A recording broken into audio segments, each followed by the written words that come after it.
Hello friends, welcome to your channel Knowledge Score.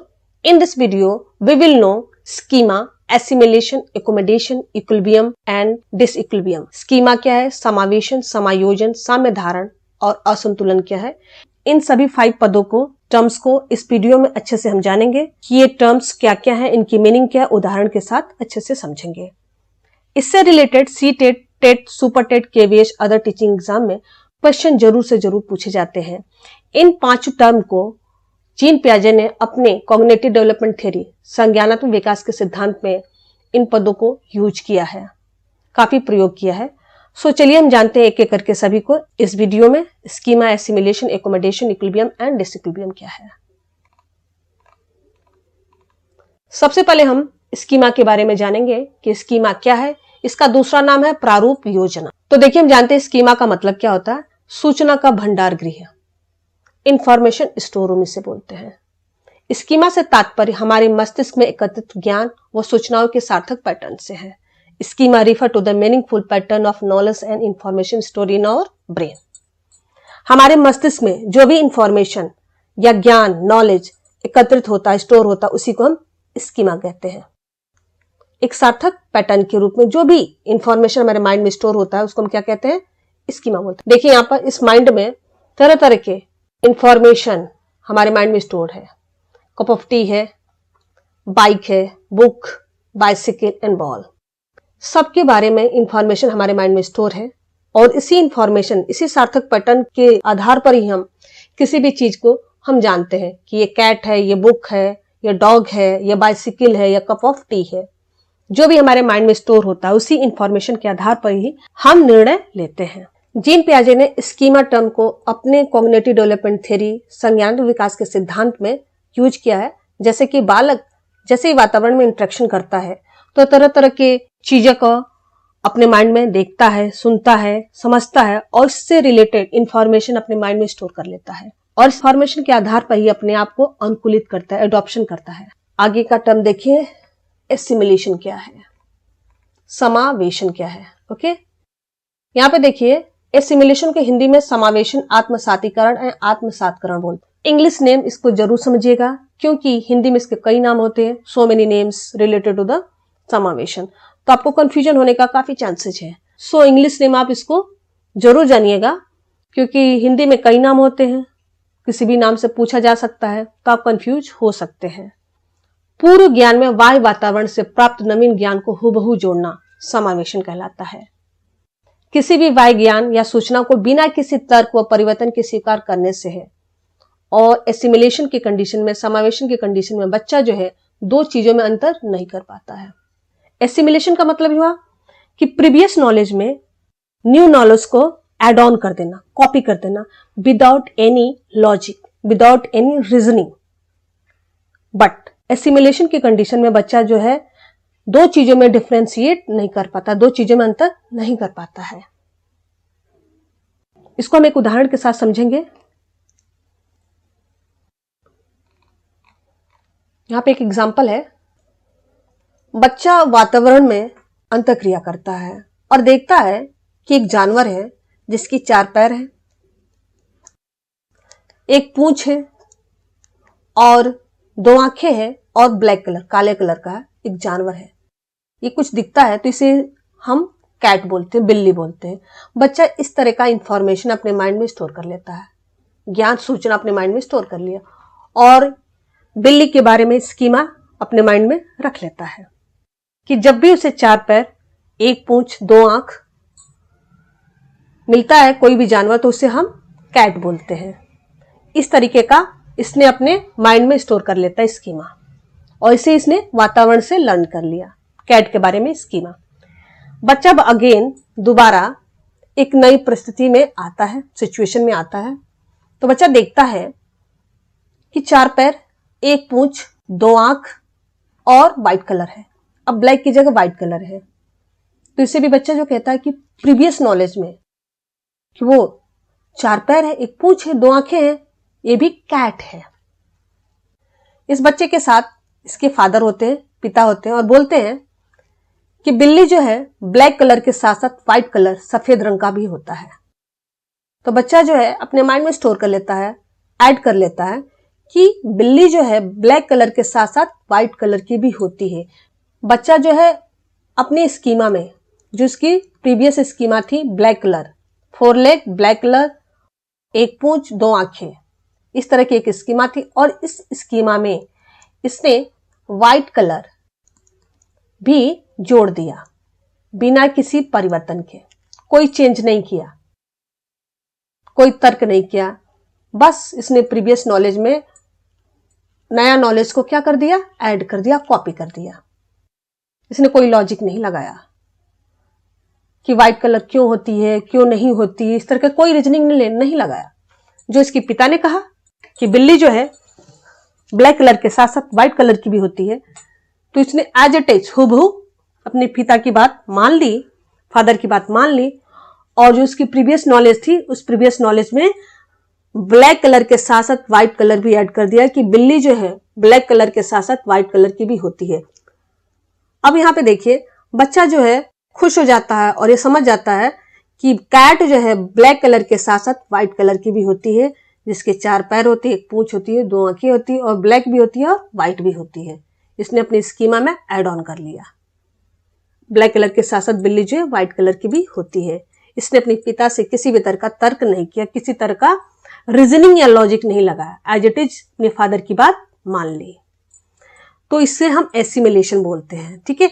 लेकिन assimilation की condition में बच्चा जो है 2 चीजों में अंतर नहीं कर पाता है। यहाँ पे देखिए, 2 चीजों में अंतर नहीं कर पाता है। पूर्व ज्ञान में बाह्य वातावरण से प्राप्त नवीन ज्ञान को हूबहू जोड़ लेता है। इस बात को इस एग्जाम्पल में आपने समझ लिया कि बिना किसी तर्क या परिवर्तन के स्वीकार कर लेता है। बिल्कुल वो बच्चे ने स्वीकार कर लिया, ठीक है। Not able to differentiate between 2 things. अब ये जो पॉइंट है, 2 चीजों में अंतर नहीं कर पाना, ये वाली पॉइंट हम तब समझेंगे जब हम एकोमोडेशन पढ़ लेंगे। जब आप एकोमोडेशन पढ़ लेंगे तो इस पॉइंट को समझ लेंगे कि एसिमिलेशन की कंडीशन में बच्चा जो है, बालक जो है, 2 चीजों में अंतर कैसे नहीं कर पाता। हम इसको हम एकोमोडेशन का जब एग्जाम्पल हम समझेंगे तो उसमें हम इस पॉइंट को हम समझेंगे, ठीक है। तो ये आपका एसिमिलेशन हो गया, समावेशन हो गया। अब हम नया पॉइंट, 3rd पॉइंट है समायोजन, समंजन, एकोमोडेशन इसे बोलते हैं इंग्लिश में। तो 3rd पॉइंट को हम डिस्कस करते हैं। समायोजन का मतलब होता है पूर्व ज्ञान में संशोधन, परिवर्तन की प्रक्रिया समावेशन कहलाती है। जबकि समावेशन में परिवर्तन नहीं होता है, पूर्व ज्ञान में संशोधन नहीं होता, प्रीवियस नॉलेज में चेंजिंग नहीं होती है, बट समायोजन में, एकोमोडेशन में चेंजिंग होती है, मॉडिफिकेशन होता है। बच्चा जो है तर्क और लॉजिक और रीजनिंग के आधार पर प्रीवियस नॉलेज में चेंजिंग करता है, परिवर्तन करता है, और बच्चा जो है 2 चीजों में अंतर करना सीख जाता है, 2 चीजों में अंतर करना सीख जाता है। चाइल्ड जो है learn to differentiate between 2 things. समायोजन को उदाहरण के साथ हम समझते हैं, एक एग्जाम्पल लेते हैं। यहां पे देखिए एक एग्जाम्पल है। बच्चा जो है वातावरण में अंतःक्रिया करता है और अंतःक्रिया करके बिल्ली के बारे में स्कीमा अपने माइंड में लर्न करता है, सीखता है। स्कीमा इस तरह के सीखता है, 4 पैर, 1 पूंछ, 2 आंखें और मियाओ की आवाज करने वाले किसी भी जानवर को देखता है तो बोलता है कैट। इस तरह की स्कीमा अपने माइंड में स्टोर कर लेता है, रख लेता है, एकत्रित कर लेता है, और इसी स्कीमा के आधार पर जब भी किसी जानवर को देखता है, 4 पैर, 1 पूंछ, 2 आंखें, तो उसे बोलता है कैट। यही बालक एक नई परिस्थिति, नई सिचुएशन में आता है और यहां पर अंतःक्रिया करता है कि देखता है एक जानवर है, 4 पैर, 1 पूंछ, 2 आंखें, और इसे बोलता है कैट, बिल्ली। अभी इस स्थिति में बच्चा जो है एसिमिलेशन की कंडीशन में है। इस जानवर को भी उसने क्या बोल दिया, कैट, इस बालक ने, जबकि ये कैट नहीं है, ये क्या है, डॉग है, कुत्ता है। लेकिन अपने प्रीवियस नॉलेज के आधार पर जो यहां पे लर्न किया था पहली सिचुएशन में, फर्स्ट सिचुएशन में, कि इस तरह की जब भी हम कोई जानवर को देखेंगे, 4 पैर, 1 पूंछ, 2 आंखें, तो इसे हम कैट बोलेंगे। प्रीवियस नॉलेज के आधार पर तो सेकेंड सिचुएशन में भी बालक जो है सही है, 4 पैर, 1 पूंछ, 2 आंखें, ये भी कैट है। अभी इस बालक जो है एसिमिलेशन, समावेशन की स्थिति में है, क्योंकि अंतर नहीं कर पा रहा है 2 चीजों में अभी। लेकिन इस बालक के साथ इसकी बड़ी बहन है, एल्डर सिस्टर है, उसे बताती है कि नो, यह कैट नहीं है, यह डॉग है। क्योंकि इसकी आवाज भौं करती है और बिल्ली की आवाज जो होती है म्याऊं करती है। ये बार्किंग करता है और ये म्याऊं कहती है। तो बच्चा जो है अब जो है कंफ्यूज हो जाता है और तर्क करने लगता है, अच्छा ये भौं करता है, ये बिल्ली नहीं है। तो सिस्टर बोलती नहीं, 4 पैर है, 1 पूंछ है, 2 आंखें हैं, बट इसकी आवाज जो है म्याऊं नहीं है, इसकी आवाज जो है भौं कहता है। तो ये डॉग है। जो पहले सिचुएशन में तुमने जो देखा था उसकी आवाज थी म्याऊं करने वाली, इसलिए वो कैट थी। और डिस्कशन के बेस पे देखता है बच्चा, बहस करता है, इस बहस के आधार पर देखता है बच्चा कि बिल्कुल मेरी जो सिस्टर जो बता रही हैं वो बात बिल्कुल सही है, इसकी आवाज जो है भौं करने वाली है, ये बिल्ली नहीं है, ये कैट नहीं है, ये डॉग है। तो बच्चा जो अपनी प्रीवियस नॉलेज में मॉडिफिकेशन करता है, चेंजिंग करता है। अब यह बालक जब परिवर्तन करता है तो बालक जो है एसिमिलेशन से उठ करके एकोमोडेशन की कंडीशन में आ जाता है, क्योंकि इस बालक ने प्रीवियस नॉलेज में तर्क के आधार पर जो भी फाइंड आउट किया उसमें चेंजिंग कर देता है। तर्क के आधार पर इसने फाइंड आउट किया कि इट्स राइट, मेरी सिस्टर जो बोली है वो बिल्कुल सही है, मुझे अपने प्रीवियस नॉलेज में मॉडिफाई कर देना चाहिए, चेंजिंग कर देना चाहिए। और बालक जो है चेंज कर देता है। Y accommodate new schema, it is a cat and it is a dog.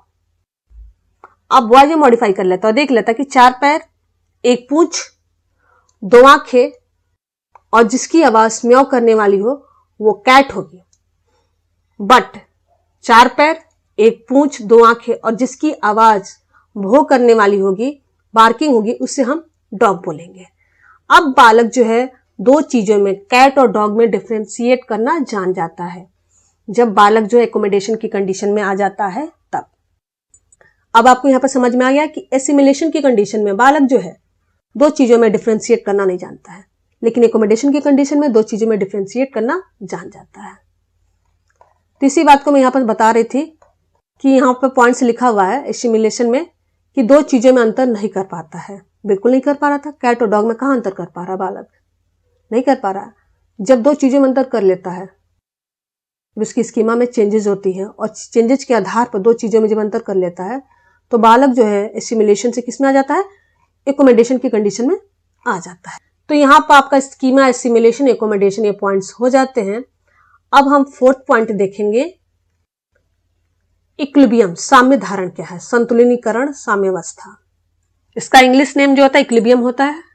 इसे जरूर समझिएगा कि इक्विलिब्रियम इसको इंग्लिश में बोलते हैं। समावेशन एवं समायोजन के बीच संतुलन स्थापित करने की प्रक्रिया को इक्विलिब्रियम कहते हैं। साम्य धारण एक तरह की आत्मनियंत्रित प्रक्रिया है। The process of establishing a balance between assimilation and accommodation. Equilibrium is a kind of self controlling process. Okay,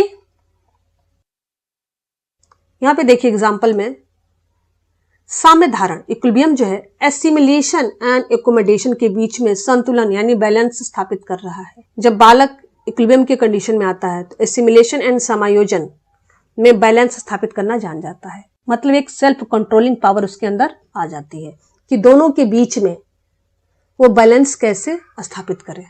तो जब इस तरह की स्थिति में आ जाता है, मैच्योर हो जाता है बालक, तो इक्विलिब्रियम उसके अंदर आ जाती है। 5th पॉइंट देखिए, डिसइक्विलिब्रियम, असंतुलन क्या होता है? यदि बालक एक नई स्थिति या कार्य में आता है जो उसे समझ में नहीं आता है तो पियाजे ने इसे असंतुलन कहा है। यह तब होता है जब कोई बच्चा वस्तुओं और अवधारणाओं की समझ बनाने के लिए, नई जानकारी को समझने के लिए मौजूदा स्कीम का उपयोग करने में समर्थ होता है। मतलब यह है कि एसिमिलेशन और एकोमोडेशन के बीच में बैलेंस स्थापित नहीं कर पाता है। मतलब उसके अंदर जो प्रीवियस स्कीमा है, मौजूदा स्कीमा है, उसका उपयोग करके नई सिचुएशन, नई परिस्थिति को हैंडल नहीं कर पा रहा है, उसमें असमर्थ हो जा रहा है। तो इस कंडीशन में बच्चा जो डिसइक्विलिब्रियम के कंडीशन में होता है। जैसे कि इन दोनों, देखिए इन दोनों तराजू के दोनों पलड़े में ये क्या है? एक बैलेंस है। आप देख रहे हो दोनों बराबर है, तो ये इक्विलिब्रियम की कंडीशन में। अगर यही पलड़ा ऐसे होता, कोई ऊपर और कोई नीचे, तो ये होता, इस कंडीशन में बच्चा जो है यहाँ पे डिसइक्विलिब्रियम की कंडीशन में हो जाए। अगर इस तरह के पलड़ा होता तो ठीक है, मौजूदा स्कीमा को प्रयोग कर ले रहा है तो इक्विलिब्रियम की कंडीशन में। अगर मौजूदा स्कीमा को बच्चा नई परिस्थिति में इस्तेमाल नहीं कर पाता है तो उसको हम बोलते हैं कि बच्चा जो है डिसइक्विलिब्रियम की कंडीशन में होता है। ठीक है, यहां तक आपको समझ में आया? इन पांचों टर्म को हम एक उदाहरण के साथ समझेंगे। Schema, assimilation, accommodation, equilibrium and disequilibrium को हम एक उदाहरण के साथ समझेंगे। यहाँ पे एक देखिए एग्जाम्पल है जहां पर 5 टर्म्स यूज हुए हैं और इन 5 टर्म्स को यूज करके बच्चा जो है एनवायरनमेंट में वो कैसे अनुकूलित करता है वातावरण में, इन पांचों टर्म्स के आधार पर। फर्स्ट पॉइंट पे क्या होता है? एसिमिलेशन होता है। बच्चा जो है वातावरण से स्कीमा स्टोर करता है, किसी भी चीज के बारे में अपने माइंड में स्टोर कर लिया और इस स्कीमा के आधार पर बच्चा जो है किसी भी चीज का निर्णय लेता है। इट मीन्स अनुकूलित होता है। तो यहाँ पर जो है बालक जो है एसिमिलेशन की कंडीशन में आता है। जब बच्चा एसिमिलेशन की कंडीशन में है तो बालक जो इक्विलिब्रियम की कंडीशन में, क्योंकि अपनी मौजूदा स्कीमा के आधार पर नई प्रॉब्लम को, नई सिचुएशन को समझने में समर्थवान होता है। तो अपनी मौजूदा स्कीमा के आधार पर नई समस्या को समझने में समर्थवान होता है। इट मीन्स बच्चा जो इक्विलिब्रियम साम्य धारण की अवस्था में है, क्योंकि बच्चा जो है समर्थवान है। प्रीवियस नॉलेज के आधार पर नई समस्या को समझ ले रहा है। जब बच्चा किसी नई परिस्थिति में आता है, जब बच्चा नई परिस्थिति में आता है और उसे कंफ्यूजन हो जाता है कि ये क्या है, नहीं समझ पा रहा, अपनी मौजूदा स्कीमा के आधार पर नई परिस्थिति को समझने में असमर्थवान हो जा रहा है। पहले तो समर्थवान था, तब तक तो इक्विलिब्रियम की कंडीशन में था। अगर नई सिचुएशन में, नई परिस्थिति में आता है और मौजूदा समस्या को समझ नहीं पा रहा अपनी प्रीवियस स्कीमा के आधार पर, तो अब बच्चा जो है डिसइक्विलिब्रियम के फॉर्म में आ जाता है। मतलब वो डिसइक्विलिब्रियम, उसे कंफ्यूजन है। जब उसका कंफ्यूजन दूर होता है तो अपने मौजूदा स्कीमा में क्या कर लेता है? वो परिवर्तित कर लेता है। जब परिवर्तित कर लेता है तब वो बच्चा जो एकोमोडेशन की कंडीशन में आ जाता है। तो यह प्रक्रिया निरंतर चलती रहती है। यह साइक्लिक ऑर्डर है। Assimilation, equilibrium, new situation, equilibrium, accommodation, फिर न्यू स्कीमा। यह प्रक्रिया निरंतर लाइफ लॉन्ग तक चलती रहती है बच्चे की, जब तक वो बच्चा इस धरती पर है। वातावरण से अंतःक्रिया करेगा, इंटरेक्शन करेगा और स्कीमा सीखेगा। फिर एसिमिलेशन की कंडीशन में आएगा, समावेशन, फिर साम्य धारण, फिर नई परिस्थिति में आता है, फिर असंतुलन की स्थिति में आता है, फिर समायोजन की स्थिति में आता है। यह प्रक्रिया निरंतर चलती रहती है जब तक बच्चा इस वातावरण में अनुकूलित होता है, तब तक। और यह अनुकूलन जो है एक इनेट प्रॉपर्टी, जन्मजात प्रॉपर्टी है बच्चे की। तो इस तरीके से आपका ये 5 टर्म्स कंप्लीट होते हैं इस वीडियो में। इस 5 टर्म्स से रिलेटेड हमेशा question C TET, UP TET, TET या अदर टीचिंग एग्जाम में जरूर से जरूर क्वेश्चन पूछे जाते हैं।